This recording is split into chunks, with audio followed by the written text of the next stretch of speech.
अध्याय 8 अक्षर ब्रह्म योग। यह अध्याय मृत्यु, आत्मा की यात्रा, ईश्वर की प्राप्ति और साधक के अंतिम लक्ष्य पर केंद्रित है। इसमें श्री कृष्ण ने अर्जुन के प्रश्नों का समाधान करते हुए ब्रह्मा, अध्यात्म, कर्म, अधिभूत, अधिदैव और अधियज्ञ की व्याख्या की है। अर्जुन के प्रश्न। अर्जुन पूछते हैं, ब्रह्मा क्या है? अध्यात्म क्या है? कर्म क्या है? अधिभूत, अधिदैव और अधियज्ञ क्या है? मृत्यु के समय ईश्वर को स्मरण करने का क्या फल है? श्री कृष्ण के उत्तर देते हैं, ब्रह्मा अविनाशी, परम सत्य, अध्यात्म जीवात्मा, कर्म सृष्टि और जीवन की धारण पोषण करने वाली क्रियाएं, अधिभूत नश्वर जगत, अधिदैव देवता, ईश्वर का दिव्य पक्ष, अधियज्ञ स्वयं परमात्मा जो सभी यज्ञों में उपस्थित है। मृत्यु समय भगवान के स्मरण के बारे में श्री कृष्ण बताते हैं। जो व्यक्ति मृत्यु के समय भगवान का स्मरण करता है वह भगवान को ही प्राप्त करता है। यद भावम तद्भवति, अंत समय जिस भाव से स्मरण किया जाता है वही अगले जन्म का आधार बनता है। इसलिए श्री कृष्ण कहते हैं, मामनुस्मर युध्य च, मेरा स्मरण करते हुए अपना कर्तव्य करो।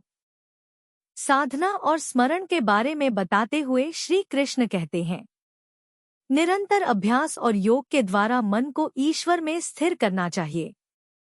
ओम का उच्चारण करते हुए परमात्मा का ध्यान करने वाला साधक मोक्ष प्राप्त करता है। आगे संसार और मृत्यु मार्ग के बारे में वह कहते हैं, जो भक्त एकाग्रता से ईश्वर का भजन करते हैं वे परम प्राप्ति को पाते हैं। ब्रह्मलोक तक भी जन्म मरण है, परंतु ईश्वर को पाने पर पुनर्जन्म नहीं।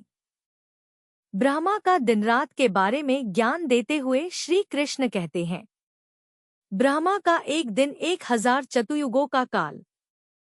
दिन में सृष्टि उत्पन्न होती है, रात में सब कुछ लय हो जाता है। यह चक्र निरंतर चलता रहता है। परम धाम की प्राप्ति के बारे में वे कहते हैं, एक अव्यक्त स्थिति है जो नित्य, शाश्वत और परम है। वही ईश्वर का धाम है जिसे प्राप्त करने के बाद जीवात्मा फिर संसार में नहीं लौटता। श्री कृष्ण कहते हैं, मृत्यु के 2 मार्ग हैं, देवयान मार्ग, उत्तम मार्ग, प्रकाश, अग्नि, दिन, शुक्ल पक्ष, उत्तरायण से जाने वाले। वे ब्रह्मा को प्राप्त करते हैं और पुनर्जन्म नहीं लेते।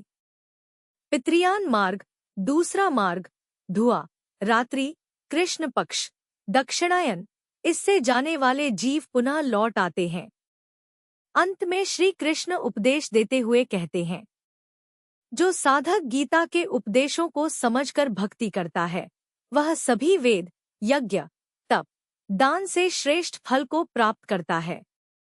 अंततः वह परमधाम, मोक्ष को प्राप्त करता है। अध्याय 8 हमें सिखाता है कि जीवन भर भगवान का स्मरण करते हुए कर्म करना चाहिए। मृत्यु के समय की चेतना ही अगले जीवन को निर्धारित करती है। निरंतर साधना, ओम जप और ईश्वर में मन को स्थिर करने से ही मोक्ष प्राप्त होता है।